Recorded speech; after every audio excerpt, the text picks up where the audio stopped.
그다음에 하나가 더 있는 게 이제 잭슨 홀 미팅이 열리는데 케빈 오씨 의장의 첫 기조연설이 있어요. 이분이 사실 말을 잘 안 해요. FMC에서도 연준 의장이면 좀 말도 많이 하고 방향도 알려주고 앞으로 정책 어떻게 하겠습니다. 뭐 이런 내용들도 언급을 해주면 좋은데 얘기를 잘 안 합니다. 입을 좀 많이 닫아버렸죠. 근데 이번 잭슨 홀 미팅은 좀 다를 수 있는 게 여기는 이제 연준 의장뿐만 아니라 우리나라 한국은행 총재부터 전 세계 중앙은행 총재들이 잭슨홀이라는 이제 휴양지에 모여서 미팅을 하는 거거든요. 근데 이번에 기조연설을 하게 돼 있어요. 오시 의장이. 그러니까 기조연설 하는데도 뭐 짧게 할 리는 없잖아요. 그래서 좀 본인의 생각이나 이런 것들 통화정책 방향이나 최근에 미국의 금리가 높은 부분 이런 거를 해석을 해줄 것 같아요. 반도체 시장에 역대급 호재가 넘쳐나는데도 주가 변동성이 이렇게까지 큰 이유는 무엇인가요? 일단 이제 호재가 많아도 좋은 게 이제 많이 알려져 있죠. 반도체 AI 뭐 사이클 좋다는 건 모르는 분이 없잖아요. 그러다 보니까 이 주가는 항상 선행성이 있죠. 그래서 이게 알려져 있다 보니까 시장에 새로운 재료가 나와야 되는데 그런 재료가 좀 많지가 않아요. 그냥 기존에 뭐 좋았던 거 다시 한번 확인하고 미국 빅테크가 투자 많이 하고 이건 모르는 것도 아니고 또 반도체 공급은 계속 부족한 거 다 알고 있죠. 그러니까 뭔가 이제 시장은 그거죠. 신선한 재료를 원하는데 너무 이제 재탕하는 거 아니냐. 사실 그 재탕도 나쁜 재료가 아닌데 시장은 새로운 재료를 계속 원하는 것 같아요. 그러다 보니까 주가가 조금 답답한 그런 상황이고. 근데 어쨌든 좀 뻔한 재료라고 하더라도 이렇게 좋은 재료는 맞거든요, 분명히. 그렇기 때문에 전 주가는 단단할 수는 있다. 이렇게 예상을 하고 있고. 두 번째가 이제 자꾸 금리가 방해를 해요. 미국의 국채 금리가 워낙 높다 보니까 적극적으로 이제 투자하시는 분들 입장에서는 '아 이 높은 금리 좀 부담된다. 그러니까 금리가 떨어질 때까지는 난 관망하겠다.' 이런 심리도 좀 있어요. 그러니까 지금 이 구간에서 뭐 '굳이 막 내가 적극적으로 투자를 해야 될까?' 이런 거죠. 어차피 당장 갈 것 같지도 않고 좀 기다려 보는 거죠. 네. 그러다 보니까 이제 역대급 호재가 넘치는데도 주가 자체는 그냥 좀 오르락내리락 이게 등락을 거듭하는 방향성 없이 그런 모습들이 좀 나오지 않나 이렇게 좀 보여지고요. 거기다가 이제 반도체에 대한 의심도 아직도 있어요. 지금 좋은 건 알겠는데 근데 반도체는 원래 사이클 산업 아닌가? 이 갑자기 수요 줄어버리면은 이제 확 꺾이잖아요. 그거에 대한 공포도 아직 남아 있는 것 같아요. 그러니까 이거는 근데 이런 사이클 산업이라는 숙명은 어쩔 수 없는 게 계속 의심할 거예요. 앞으로 더 좋든 나쁘든 '반도체는 사이클이다.' 이런 의심들은 끝까지 이어질 수밖에 없어요. 그걸 지금 당장 검증할 방법도 없고 이걸 검증을 하려면 한번 이제 반도체 사이클이 좀 꺾여야 되는데 꺾이려면 28 년도는 돼야 되거든요. 지금 당장 꺾일 가능성은 별로 없어요. 근데 언젠가 꺾이긴 할 텐데 그 꺾였을 때 사이클에서 얼마만큼 이익이 감소하는지를 알 수가 없어요. 옛날에는 적자 났거든요. 근데 이번 사이클에서는 예를 들면 지금 삼성전자가 내년에 500조 벌 것 같은데 500조 벌다가 28 년도에 혹시 사이클 꺾여서 까먹었을 때 예를 들면 400조 원을 벌었어요. 100조가 감소해서. 그래도 엄청난 돈이잖아요. 그렇게 되는 건지 아니면 100조 이하로 이제 완전히 감소하는 건지. 그래서 뭐 1 년에 100조도 못 벌고 이럴 수도 있는 거잖아요. 근데 이거를 알 방법이 없어요 지금 28 년도. 그러니까 여전히 시장은 '좀 더 그냥 지켜볼까? 사이클 산업 아닌가?' 이런 의심을 완전히 거두고 있지는 않은 거죠. 그래서 이런 것들이 쪼금 이제 그 시장에 이제 반영이 되다 보니까 주가가 지난 5 월, 6 월처럼 막 쭉쭉쭉 가는 게 아니라 좀 '돌다리도 두들겨 보고 싶다.'라는 그런 생각 때문인지 좀 되게 투자들이 신중해졌다. 그래서 좀 주가는 약간 답답한 감이 있다. 이렇게 말씀을 드리겠습니다. 엔비디아 실적 외에도 8월 남은 기간 동안 반도체 시장을 좀 흔들 수 있는 핵심 이슈가 좀 어떤 게 있을까요? 일단 이제 계속 강조드리지만 30 년물 금리 잘 체크하시고요. 그다음에 하나가 더 있는 게 이제 잭슨 홀 미팅이 열리는데 케빈 오씨 의장의 첫 기조연설이 있어요. 이분이 사실 말을 잘 안 해요. FMC에서도 연준 의장이면 좀 말도 많이 하고 방향도 알려주고 앞으로 정책 어떻게 하겠습니다. 뭐 이런 내용들도 언급을 해주면 좋은데 얘기를 잘 안 합니다. 입을 좀 많이 닫아버렸죠. 근데 이번 잭슨 홀 미팅은 좀 다를 수 있는 게 여기는 이제 연준 의장뿐만 아니라 우리나라 한국은행 총재부터 전 세계 중앙은행 총재들이 잭슨홀이라는 이제 휴양지에 모여서 미팅을 하는 거거든요. 근데 이번에 기조연설을 하게 돼 있어요, 오시 의장이. 그러니까 기조연설 하는데도 뭐 짧게 할 리는 없잖아요. 그래서 좀 본인의 생각이나 이런 것들 통화정책 방향이나 최근에 미국의 금리가 높은 부분 이런 거를 해석을 해줄 것 같아요.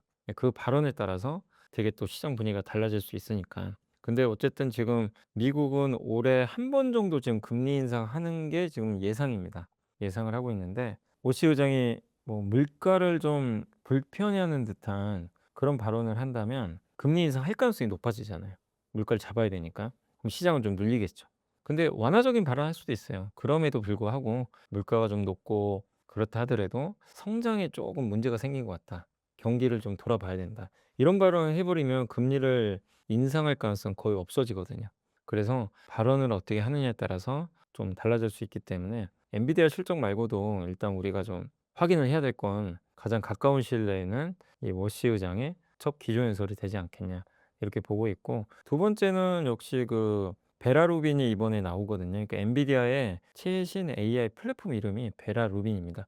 그전 버전은 그레이스 블랙웰이거든요. 근데 이거를 이제 대체하는 새로운 이제 버전이 출시되는데 이게 막 늦어졌다는 얘기도 있어요. 공 뭐 출시가 늦어졌다. 근데 아마 9 월부터는 본격적으로 이 출하가 될 것 같아요. 과연 그런 출하가 시작이 됐을 때 실제로 이게 물량이 좀 많이 이렇게 만들어지면서 공급이 원활할지 아니면 계속해서 이게 공급이 잘 안 될지 그걸 좀 확인을 해 봐야 될 것 같고, 어쨌든 이 베라루빈이 제대로 만들어져야 우리나라한테 유리합니다. 우리나라는 삼성전자 하이닉스가 HBM4를 베라루빈에 탑재를 하거든요, 공급을 하니까. 이게 많이 나가야 되겠죠.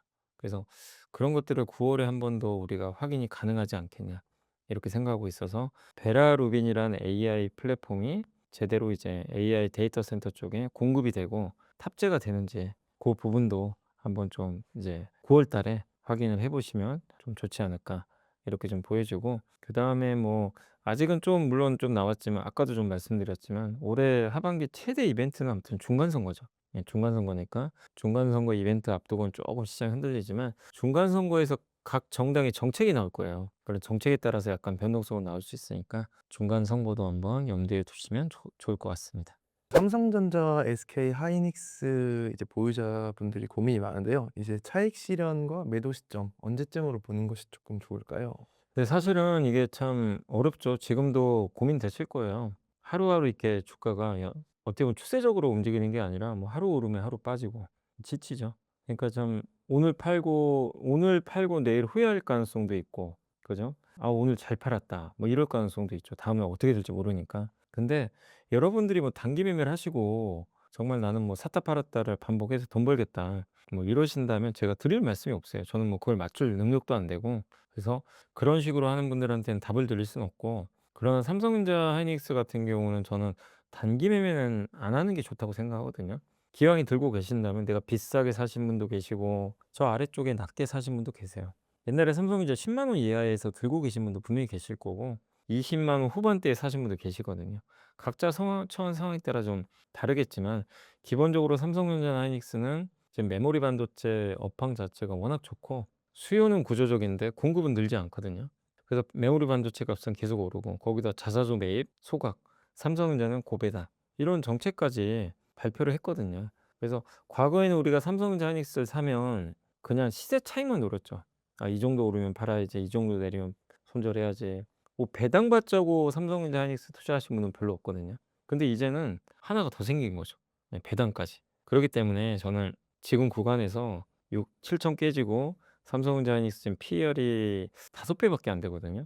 이런 구간에서 매도를 고민하는 건 단기적인 시각에서만 고민하는 거고 중장기적으로는 고민할 필요가 없다. 당연히 계속해서 이렇게 보유 관점으로 들고 가시면 될 것 같고, 다만 뭐 삼성전자나 하이닉스가 메모리를 공급하는 그런 전방 회사들 아마존, 구글 이런 데서 갑자기 AI 데이터 센터 투자를 줄인다거나 그런 좀 악재들이 나온다면 그땐 또 바뀌어야 되겠죠. 그럼 좀 뭐 그럴 부분도 좀 있겠지만 어쨌든 지금은 삼성전자, SK하이닉스를 갖고 계시면 여기서는 고민하지 말고, 물론 고민은 되는 건 이해는 하는데 고민하시기보다는 계속 저는 들고 가시는 게 낫지 않을까라고 말씀을 드리고 싶습니다. 그렇다면 반도체 소부장 어떤 기업들을 눈여겨보면 좋을까요? 반도체는 이제 소재 부품 장비에 이제 딱 그 줄임말이죠, 소부장. 근데 이거랑 정반대예요. 장비가 가장 우선이에요. 사실 소부장이라고 하지만 사실은 우선순위는 장비입니다. 왜냐하면 지금 반도체 공장을 이제 짓고 있거든요. 공장이 지어지면 뭐부터 하죠? 장비를 깔아야 돼요. 그리고 나서 깐 다음에 이제 소재 부품을 사 와서 필요할 때마다 이제 투입을 해 주는 거죠.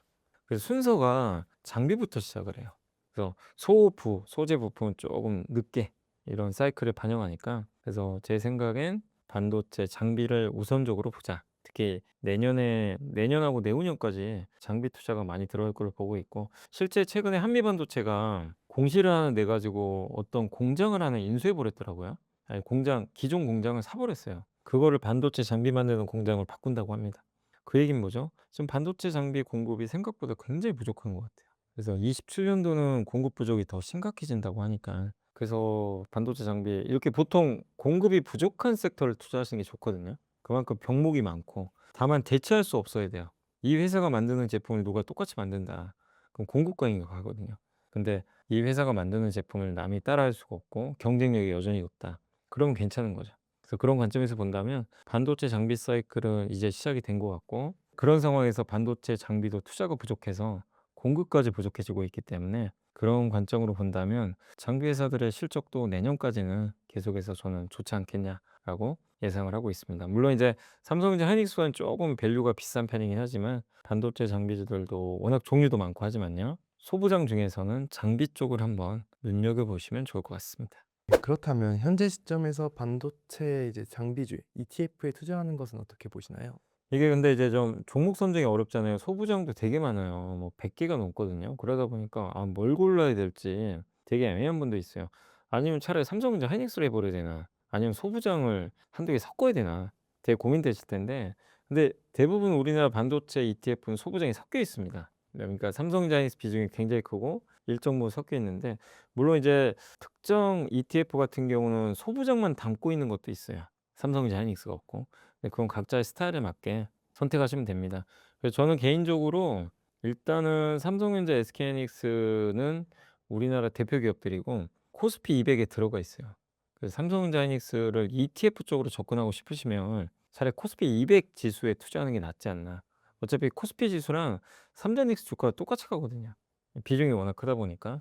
그래서 그거는 저는 괜찮다라고 좀 말씀을 좀 드리고 싶고, 그리고 그냥 반도체 ETF를 한다면 삼성전자, 하이닉스가 들어간 ETF보다는 아예 그냥 소부장만 투자하는 거죠. 그래서 반도체 소부장 ETF가 따로 있습니다, 거기만 투자하는. 그래서 그런 걸 고르셔도 하나의 저는 방법이 되지 않겠냐. 그래서 각자 성격에 맞게 삼전닉스가 좀 낫다고 생각하시면 그냥 코스피 200을 하시는 게 좋겠고, 아니면 나는 아무래도 소부장이 좀 재밌고 다이나믹한 것 같다, 그러시다면은 이제 소부장 전용 ETF에 투자하시는 게 조금 더 나은 선택지가 될 것 같다라고 말씀을 드리겠습니다.